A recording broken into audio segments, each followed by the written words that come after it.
Toujours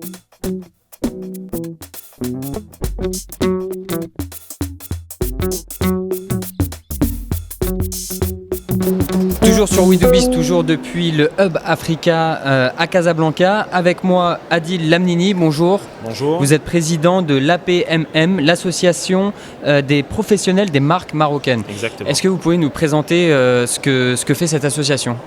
Donc bonjour, merci pour cette invitation au niveau de We Do Biz. Je m'appelle Adil Lamnini, je suis président de l'association professionnelle des marques marocaines. Et comme je voudrais l'expliquer, notre vocation est aujourd'hui de sensibiliser déjà la PME-PMI marocaine à cette culture de marque qui est très peu présente malheureusement aujourd'hui au niveau du Maroc. Les conscientiser aussi sur le fait que pour aller vers des marchés extérieurs, pour aller vers l'export, il y a certaines normes internationales sur lesquelles il faut s'arrêter, Ouais. sur certains codes en matière de communication, en matière aussi de logistique qu'il faut bien assimiler avant d'entamer cette aventure qui est celle de À l'export. l'international. Et voilà, donc notre vocation est là, c'est l'accompagnement de la PME-PMI marocaine qui représente, comme vous le savez, certainement pas 95% du tissu économique marocain, ce qui D'accord. est énorme. C'est énorme, oui, tout à fait. On s'est toujours installé dans ce fauteuil confortable qui est celui de la sous-traitance, de la co-traitance ou du marché local. Mais aujourd'hui, l'heure est à l'Afrique, l'heure est au développement. Donc et c'est aujourd'hui, une bonne occasion. l'ambition, si je comprends bien, de cette association, c'est de promouvoir ou en tout cas de faire émerger des marques fortes internationales. C'est notre volonté première. Aujourd'hui, un pays, une économie n'est forte que par ses marques. Aujourd'hui, vous nous venez de France, vous savez très bien que le Made in France contribue énormément au PIB français et c'est un peu aussi notre volonté aujourd'hui au niveau du Maroc. L'Afrique s'ouvre à nous, les États-Unis sont en contrat de libre-échange avec nous, l'Europe est un partenaire stratégique et depuis toujours. On pêche à ce niveau-là. D'accord. On pêche au niveau En tout cas, de la structuration de nos marques et de cette volonté. bon, en tout cas, vous d'aller vers êtes là l'export. pour y remédier. Je voudrais qu'on parle d'un autre sujet parce que vous m'avez dit que vous aviez aussi lancé un espace coworking qui s'appelle Creative Lab. Exactement. C'est quelque chose qui est très à la mode, j'ai l'impression. Les espaces de coworking, les incubateurs, c'est en pleine expansion. Je me trompe pas, je crois, en disant ça. Exactement. Aujourd'hui, c'est un mouvement qui est naissant au Maroc. Nous, au niveau de Creative Lab, nous sommes présents depuis à peu près 2 ans aujourd'hui. Sur 2 villes principalement, Casablanca et Marrakech. Notre vocation première est d'aider des jeunes entrepreneurs ou des moins jeunes d'ailleurs à démarrer dans l'entrepreneuriat. Personnellement, moi quand je me suis lancé dans les affaires, le premier obstacle que j'ai eu, c'était où est-ce que je vais travailler ? Où est-ce que je vais travailler et surtout un loyer exorbitant qu'on m'a demandé un grand centre d'affaires casablancais. J'ai tout de suite compris qu'avec des charges fixes aussi lourdes, je ne pourrais pas... C'était compliqué ou à moins que j'ai un fonds d'investissement derrière. Donc qu'est-ce qu'on a fait ? Aujourd'hui, la question est très simple. Est-ce que j'ai besoin d'un bureau tous les jours pour travailler ? Moi, je dis non. Est-ce que j'ai besoin d'un environnement stimulant pour pouvoir évoluer ? Je dis oui. Est-ce que je peux avoir des mentors qui peuvent être aussi des coworkers ou des co-créateurs ? Je dis oui. C'est un peu ça qui nous anime aujourd'hui. C'est un lieu de synergie ? C'est un lieu de synergie, c'est un lieu de business.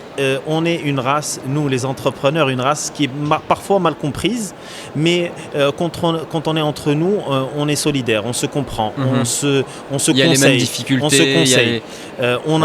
Notre concept a évolué énormément grâce justement à l'apport de nos coworkers. C'est qu'aujourd'hui, on a un département communication, parce que oui, on a des idées, mais il faut les transformer. Il faut une charte visuelle, il faut des sites internet, il faut un accompagnement, et tout ça, on a pu le faire. Il y a un département qui s'occupe de toute la partie administrative et juridique, parce que oui, j'ai peut-être des compétences, mais est-ce qu'elles sont suffisantes pour pouvoir communiquer avec l'administration, pour pouvoir gérer mes finances, ma comptabilité ? Tout ça sont des éléments importants. Et bien sûr, l'open space et les espaces privatifs pour les réunions, pour les séminaires, pour les espaces qui communiquent entre eux.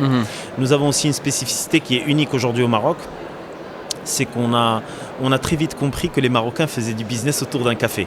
D'accord. Donc on a lancé le Creative Coffee. Okay. Donc c'est au sein même de nos locaux, nous avons un café où les gens se rencontrent autour d'un café, autour d'un jus, autour d'un panini ou d'un burger. Ouais. On a pu très rapidement constater que c'était devenu c'est l'endroit le plus populaire. C'est l'endroit où il y a la plus grosse concentration aujourd'hui et la plus grosse intensité de créativité et d'idées au sein de Creative Lab. Et c'est très intéressant. Ça nous a aussi amené à développer Lingua, qui est un centre de langue. Parce que nos entrepreneurs sont en général des entrepreneurs aussi qui sont parfaitement francophones, mais malheureusement, le français... Il y a beaucoup de business à faire en parlant anglais. Le français n'est pas une langue universelle, malheureusement. C'est une langue internationale, mais pas universelle. Donc, Lingua, notre propre centre interne qui va initier les gens d'une manière très originale. Donc en fait, si je comprends bien, ça va bien au-delà d'un simple espace de coworking où vous louez un bureau à l'heure, à la journée. Là, il y a un vrai accompagnement. Quand on parle de coworking, on est dans du conceptuel. Nous sommes Creative Lab et notre créativité se limite à la créativité qu'on reçoit de par nos coworkers. Aujourd'hui, on lance un centre de langue. Demain, je vous annonce en avant-première qu'on lance le premier club de devoirs à Marrakech, Homework. Pourquoi ? Parce que nos coworkers ont des enfants. Et pendant qu'ils sont en train de travailler, ils ne font pas les devoirs. Jusque-là. Voilà, donc on ne réinvente pas l'eau chaude. Il y a des grandes multinationales qui ont lancé des crèches. Les multinationales ont lancé des crèches il y a une dizaine d'années de ça. Ce n'était pas pour enfiler des perles, mais c'était surtout pour répondre à une demande de leur personnel. Pour pouvoir garder du personnel stable, efficace et le motiver, il fallait aussi répondre à des demandes familiales. Donc nous sommes ouverts et notre concept est à géométrie variable. Il évolue avec, comme je vous l'ai dit, avec la créativité de nos coworkers.